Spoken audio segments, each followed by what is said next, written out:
তটিনীর কি তবে কোনো অতিপ্রাকৃত ক্ষমতা আছে?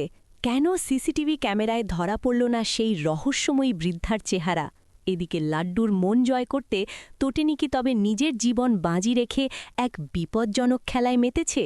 চ্যাটার্জি বাড়িতে কি ফিরছে তটিনী, নাকি তার আড়ালে থাকা শত্রু নন্দিনী চালবে নতুন কোনো চাল?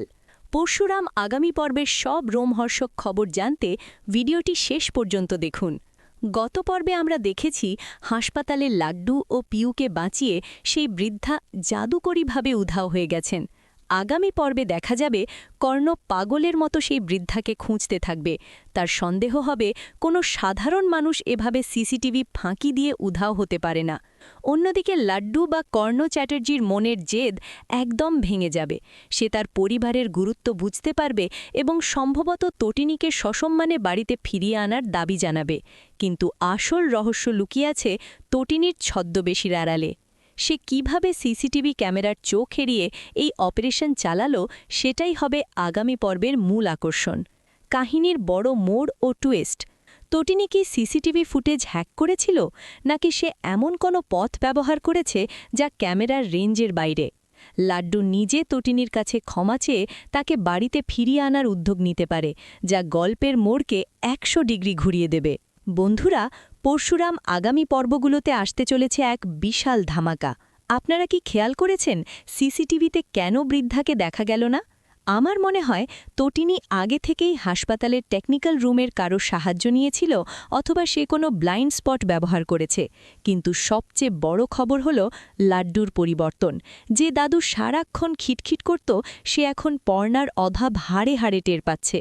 আগামী পর্বে আমরা হয়তো দেখব লাড্ডু নিজেই পরশুরামের কাছে আবদার করবে তটিনীকে ফিরিয়ে আনার জন্য। কিন্তু নন্দিনী কি তা হতে দেবে? সে নিশ্চয়ই তটিনীর এই ছদ্মবেশ ধরে ফেলার চেষ্টা করবে। তটিনী কি পারবে নিজের পরিচয় গোপন রেখে লাড্ডুর এই ভালো দাদু হওয়ার সফরটা সফল করতে? জানতে হলে চোখ রাখুন পর্দার আড়ালে। আগামী পর্বে তটিনীর পরিচয়ে কর্ণের কাছে ফাঁস হয়ে যেতে পারে। তবে তটিনী কর্ণকে অনুরোধ করবে লাড্ডুর সামনে সত্যিটা না বলতে, কারণ সে চায় লাড্ডু নিজে থেকেই যেন ভালো মানুষ হয়ে ওঠে।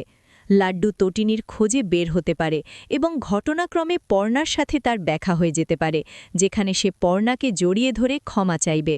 তটিনী কি সিসিটিভি ফুটেজ মুছে দিয়েছিল? আপনাদের মতামত কি? কর্ণ কি তটিনীর এই বৃদ্ধা ছদ্মবেশ ধরতে পারবে? লাড্ডু কি তটিনীকে ফিরে পেলে আগের মতো ব্যবহার করবে, নাকি আসলেই বদলে যাবে? বন্ধুরা, তটিনী আর লাড্ডু এই অম্লমধুর সম্পর্ক কি আবার জোড়া লাগবে? আপনাদের কি মনে হয় পর্ণার পরবর্তী পদক্ষেপ কি হবে? কমেন্টে অবশ্যই জানান। ভিডিওটি ভালো লাগলে একটি লাইক দিন এবং নিম ফুলের মধুর আগামী পর্বের সব এক্সক্লুসিভ আপডেট সবার আগে পেতে আমাদের চ্যানেলটি সাবস্ক্রাইব করে সাথেই থাকুন।